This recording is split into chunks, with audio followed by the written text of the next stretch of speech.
प्राचीन मंदिर है या फिर एक ऐसा रहस्यमय ब्रह्मलोक का प्रवेश द्वार जहां हर पत्थर कुछ कहता है और हर झोंका किसी दिव्य रहस्य की गवाही देता है। क्या आपने कभी यह सवाल खुद से पूछा है कि आखिर क्यों नर और नारायण जैसे दिव्य अवतारों ने इस बर्फीले, दुर्गम और वीरान स्थान को अपनी अनंतकालीन तपस्या के लिए चुना था? और क्यों आज भी लाखों श्रद्धालु उसी मार्ग से होकर एक ऐसी ऊर्जा के पीछे दौड़ते हैं जिसे न तो विज्ञान माप सका, न ही तर्क समझा सका? क्यों यहाँ के नंबूदरी ब्राह्मण पुजारी आज तक अविवाहित रहते हैं? क्या कोई पुराणिक श्राप उन्हें बांधता है, या फिर कोई दिव्य नियम जो शरीर की नहीं, आत्मा की शुद्धता मांगता है? क्या भगवान बद्रीनाथ की मूर्ति एक सामान्य मूर्ति नहीं, बल्कि एक स्वयंभू शालिग्राम शिला है? और फिर वो सबसे अजीब बात, जब पूरे भारतवर्ष में मंदिर साल भर खुले रहते हैं, तो बद्रीनाथ मंदिर के द्वार साल में केवल 6 महीने ही क्यों खुलते हैं? क्या वाकई शीतकाल में भगवान वहां नहीं रहते? अगर नहीं, तो कहां चले जाते हैं? और क्या वाकई उस दौरान पूजा एक गुप्त स्थान पर होती है जहां केवल कुछ ही ज्ञानी लोग पहुंच सकते हैं? मंदिर बंद रहने पर जो अखंड ज्योति जलती रहती है, वो कौन जलाता है?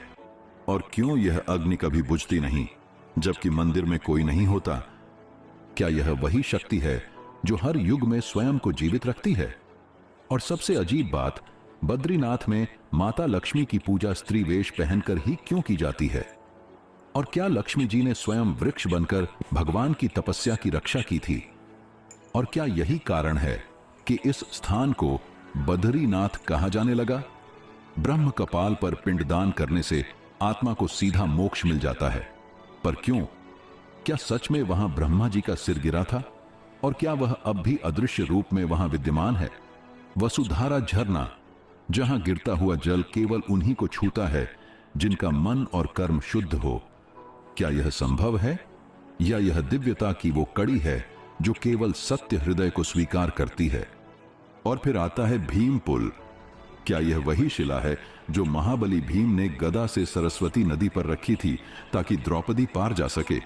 और अगर हां, तो यह आज तक हिली क्यों नहीं? क्या यह केवल चट्टान है या कोई दिव्य ताला जिसे खोला नहीं जा सकता? और आखिर बद्रीनाथ का प्रसाद इतना शक्तिशाली और सबसे अलग क्यों है कि उसे कुछ लोग आत्मिक जागृति का अनुभव करते हैं, वहीं तप्त कुंड जिसका तापमान हमेशा 54 डिग्री रहता है, जबकि उसके आसपास सब कुछ जमा देने वाली ठंड है? आखिर यह गर्मी कहां से आती है? कोई भूगर्भीय रहस्य है या फिर किसी दिव्य ज्वालामुखी का संकेत? और क्यों यहां मौन को तपस्या से भी बड़ा माना गया है? क्या यहां चुप रहने से साधक सीधे उस ऊर्जा शक्ति से जुड़ता है जो शब्दों से परे है?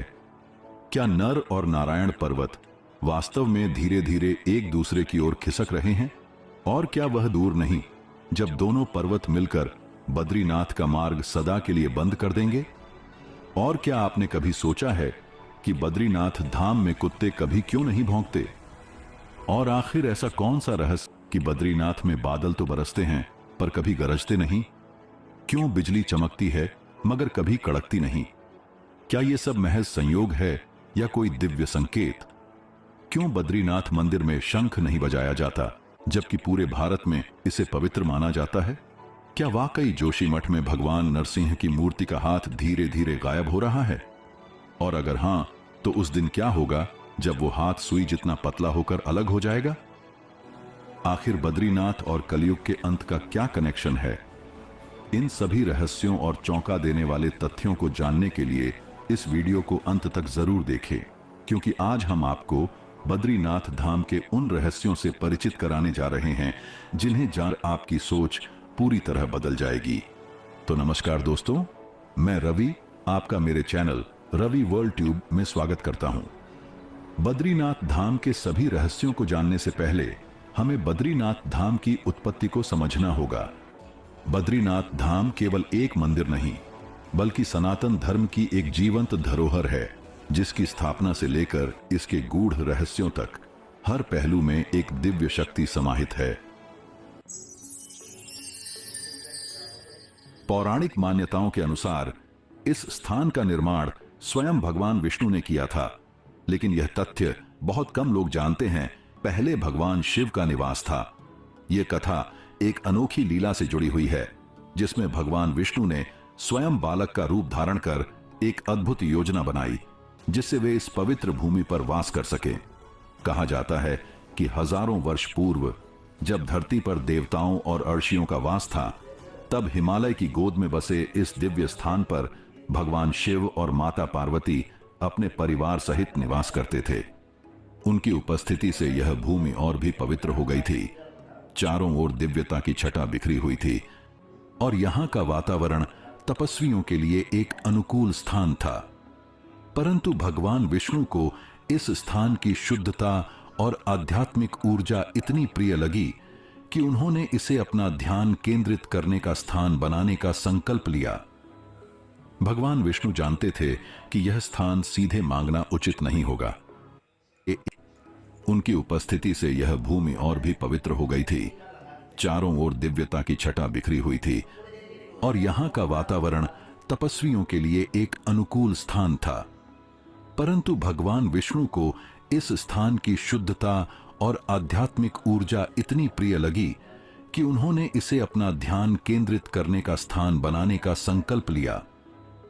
भगवान विष्णु जानते थे कि यह स्थान सीधे मांगना उचित नहीं होगा, इसलिए उन्होंने एक लीला रची।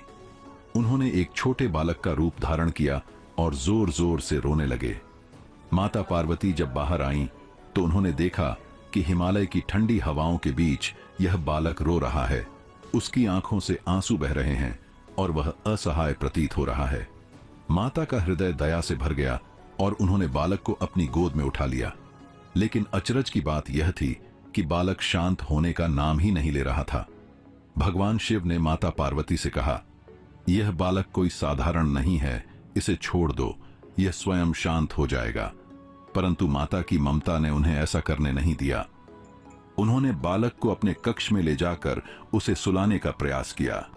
तभी भगवान विष्णु ने अपनी लीला को और आगे बढ़ाया और जैसे ही माता पार्वती ने बालक को भीतर लिया, उन्होंने अपने दिव्य योग बल से मंदिर के द्वार भीतर से बंद कर लिए। जब भगवान शिव अपने निवास में प्रवेश करना चाहते थे, तो उन्होंने देखा द्वार बंद हो चुके हैं। भगवान शिव ने कई प्रयास किए, परंतु द्वार नहीं खुले। तभी भीतर से भगवान विष्णु ने अपने वास्तविक स्वरूप में प्रकट होकर कहा, प्रभु, यह स्थान मुझे बहुत प्रिय लगने लगा है। मैं यहां रहकर तपस्या करना चाहता हूं और अपने भक्तों को दर्शन देना चाहता हूं। आप मेरी इस विनती को स्वीकार करें और कृपया केदारनाथ में वास करें। भगवान शिव, जो सदा ही अपने भक्तों और अन्य देवों की इच्छाओं का मान रखते हैं, उन्होंने मुस्कुराकर इस निवेदन को स्वीकार कर लिया। वे इस स्थान को छोड़कर केदारनाथ चले गए और भगवान विष्णु ने यहां अपना निवास बना लिया। यही कारण कि बद्रीनाथ और केदारनाथ दोनों धामों का अत्यधिक आध्यात्मिक महत्व है। और तब से लेकर आज तक भगवान शिव आज भी केदारनाथ में स्थित हैं और भगवान विष्णु बद्रीनाथ में अपने भक्तों को दर्शन देते हैं। यही कारण है कि बद्रीनाथ धाम को इतने प्रतिष्ठित रूप से सबसे पवित्र स्थान के रूप माना जाता आ रहा है। लेकिन समय के साथ प्राकृतिक आपदाओं और विभिन्न आक्रमणों के कारण यह स्थल क्षतिग्रस्त हो गया। फिर 8वीं शताब्दी में